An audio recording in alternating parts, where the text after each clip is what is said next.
Hello guys, good morning, જય માતાજી, welcome back to my channel. કેમ છો બધા? આઈ હોપ કે તમે બધા મજામાં જ હશો. અને ગાઈસ, આજકાલ શું ચાલી રહ્યું છે કંઈ ખબર નહીં પડતી. જ્યાં દેખે ત્યાં ન્યૂઝની આપણે ચેનલ ઓપન કરીએ એટલે ગમે તે ન્યૂઝ હોય, બસ બળાત્કારની જ ન્યૂઝ હોય. તો ગાઈસ, આજકાલ તો દાહોદનું જે તોરણી ગામમાં થયું છે, 6 વર્ષની બાળકી, ખાલી 6 વર્ષની બાળકી સાથે બળાત્કાર થયો છે. તમે વિચાર કરો, ખાલી 6 વર્ષની એક નાદાન ફૂલ જેવી બચ્ચી સાથે. અને જે હેવાન હતો સ્કૂલનો આચાર્ય, એ 58 કે 59 વર્ષ જેટલા છે. એની ખાસી ઉંમર એટલે કે દાદાની ઉંમરના છે.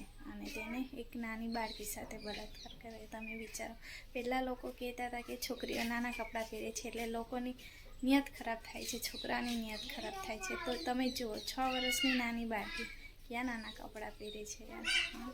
સ્કૂલમાં જતી હતી, તમે વિચારો. તો છોકરીઓનો કોઈ વાંક નહીં, વાંક છે સામેવાળા હેવાનો, જે એક ફૂલ જેવી બચ્ચીને આ નજરથી જોતા હતા. કેટલા ટાઈમથી એવી નજરથી જોતા હશે અને છેલ્લે એને બળાત્કાર કરીને હત્યા કરી દીધી. તમે વિચારો, જેના ઘરમાં છોકરી હશે ને એ આમ દુઃખ સમજી શકે. મારા ઘરમાં છોકરીઓ છે એટલે મને ખબર.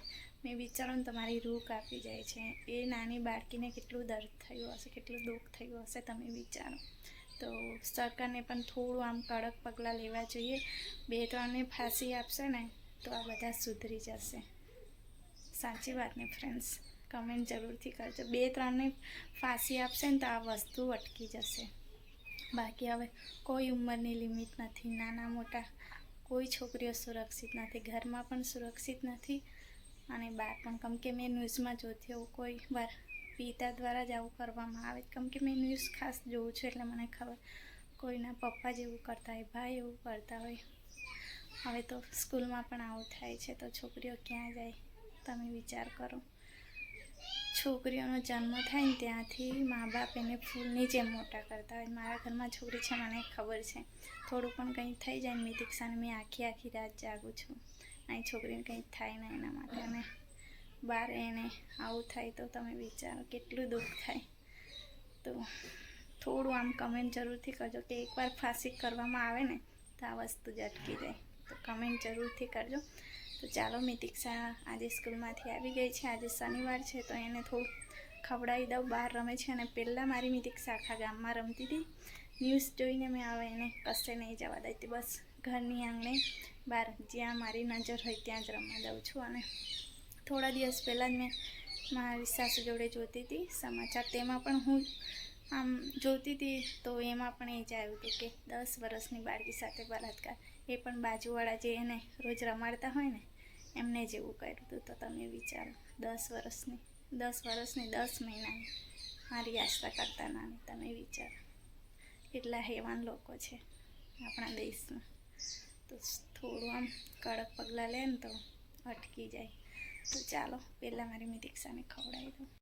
હું મેગી બનાવું છું. કારેલા બનાવ્યા હતા પણ મિતિક્ષાને નહીં ભાવતું એટલે તો એને થોડી મેગી બનાવી આપી દઉં. તો મેગી મારી બને છે અને પછી બની જાય એટલે મીતુને બૂમ પાડું. હાય ગાઈસ, દેખો. તો મિતિક્ષા મારી આવી ગઈ છે. તો મેગી મારી બને છે, પછી એને મેગી ખવડાવી દઉં. એ આઈ મારી જાગી ગઈ છે. આસ્તા પણ મારી જાગી ગઈ છે. આસ્તા હમણાં જાગી.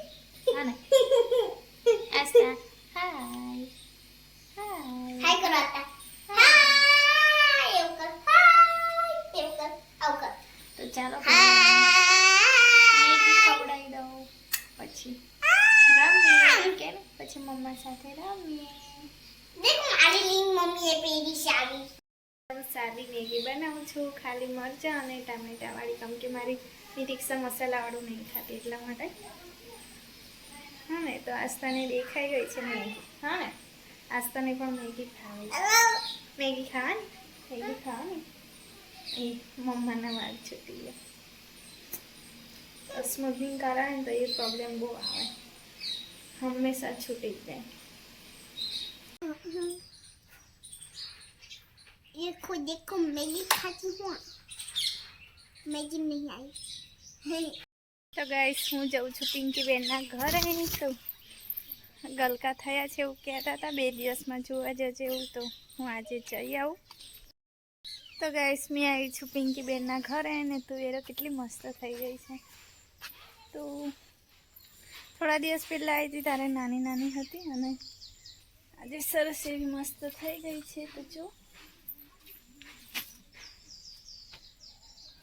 કારેલાના વેલા પણ ચડ્યા છે. તો મારે ઉપર જવાનું છે ગલકા જોવા, તો ચાલો ઉપર જઈએ. નીચે તો નથી, તો ઉપર જ જાઉં. અને આસ્તાને મેં પપ્પાને આપી આવી છું.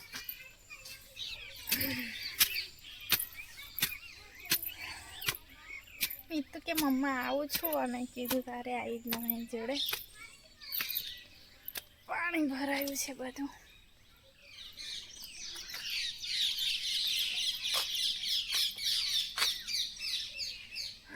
મારે જોવું પડશે અંદર. તો લાગ્યા છે બહુ બધા, પણ નાના નાના દેખાય છે, મોટા નહીં. તો ચાલો હું પહેલાં જોઈ દઉં.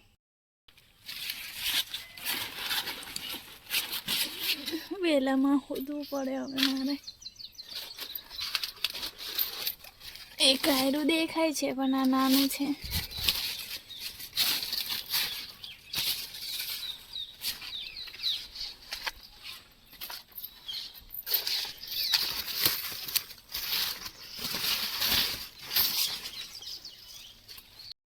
તો ગાઈસ આજે પણ ગલકા નથી, મહિલા છે પણ નાનું છે એટલે નહીં તોડી જવું આવે. અને જો પિંકી બેનના ઘરેથી આવું વ્યૂ લાગે છે. તો જો આવું દેખાય છે,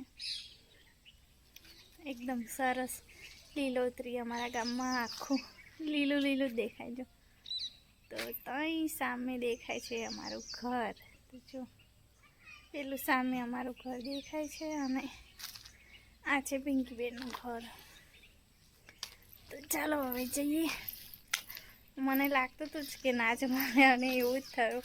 આમ કે હમણાં છે ને કંઈ ઉપર લાકડા મૂકી આપતા ને તો સરસ આમ વેલા થતા, પણ ધાબા પર છે એટલે જે દિવસે તડકો હોય ને તે દિવસે તાપી જાય ગલકા, એટલે પછી કોવાઈ જાય. તો એવું જ થયું છે. કેટલા ગલકા મેં જોયા, બધા કોવાઈ ગયા છે. તો ચાલો હવે પિંકી બેન આવે તારે ઉપર માંસ મૂકી આપશે ને તો મસ્ત થશે, બાકી આવા જ કોવાઈ જશે. તો ચાલો જઈએ ઘરે.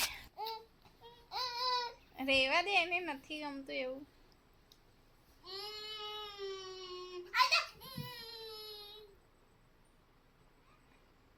બચ્ચી કરો ને દીદી. સરસ.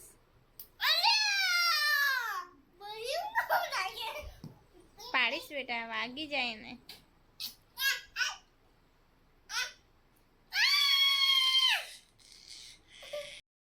સાંજનો ટાઈમ થઈ ગયો છે અને હું બેઠી છું બહાર જમવાનું બનાવવા. તો જો ભાત મારો બની ગયો છે અને હવે શાક વઘારવા બેઠી. તો આજે હું બનાવું છું મગના વૈડા અને ચણા. તો જો મમ્મીએ ઘરે બનાવ્યા હતા, મારાથી પણ બને છે પણ મમ્મી જેવા નહીં બનતા. તો મમ્મીના એકદમ સરસ વૈડા બને છે. તો ચાલો વૈડા મૂક્યા છે ધોઈને મમ્મી, અને હું વઘાર કરી દઉં. ને મમ્મી આસ્તાને લઈ ગયા છે કાકાના ઘરે, તો તેટલી વાર હું ફટોફટ જમવાનું બનાવી દઉં.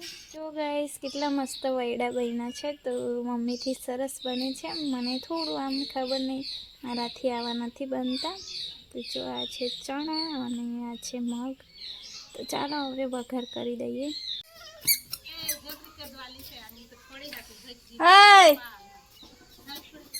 આ હું હે આવું રમવાનું, આવું રમવાનું. છીછી બા ગંદી. ચાલ હવે નાવા.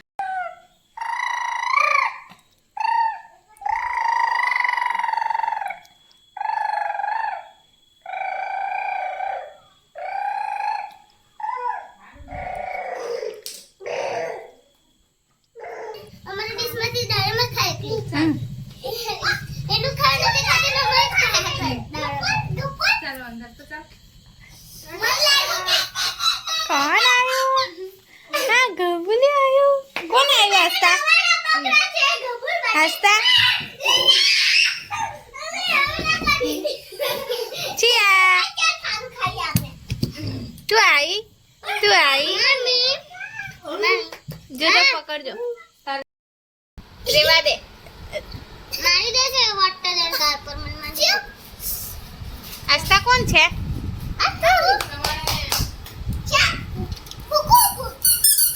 તો ગાઈસ મારી રૂહી અને સુનીતા આવી છે એટલે એમના માટે હું બનાવું છું પૂરી. તો શ્રીખંડ મારા જાડુ લાવ્યા છે.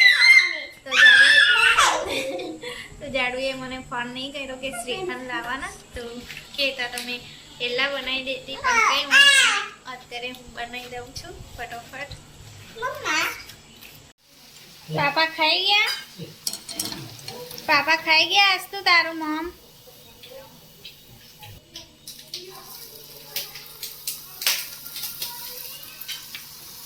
આજે તો મેં એકલું ખાઈ લીધું છે, એટલી ભૂખ લાગી છે. રાઈસ પૂરી મારી બની ગઈ છે અને જાડુ સુનીતા ને છોકરા બધા જમવા બેઠા છે. તો હું પણ થોડું શ્રીખંડ ચાખી લઉં.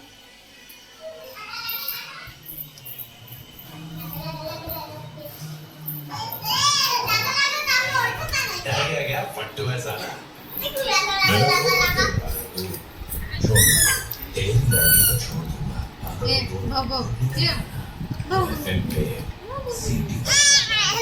શ્રીખંડ ખાતી તાલી પાડો. તાલી પાડે છોકરા. क्या मारे फड़फड़ा होगा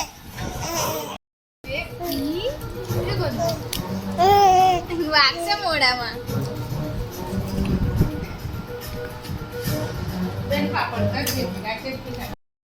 હેલો ગાઈસ, ગુડ મોર્નિંગ, જય માતાજી. તો ગાઈસ વિડીયો ગઈકાલનો ચાલે છે અને ગઈકાલે હું બેસી ગઈ હતી. સુનીતા બેન આવ્યા હતા એટલે મારી નણંદ આવી હતી સૌથી નાની, તો વાતો કર્યા કરતા હતા એટલે પછી વિડીયો એમ નતો કરી રહ્યો હતો. અત્યારે નાહી ધોઈને ફ્રેશ થઈ ગયા છે અને ચા નાસ્તો પણ થઈ ગયો છે.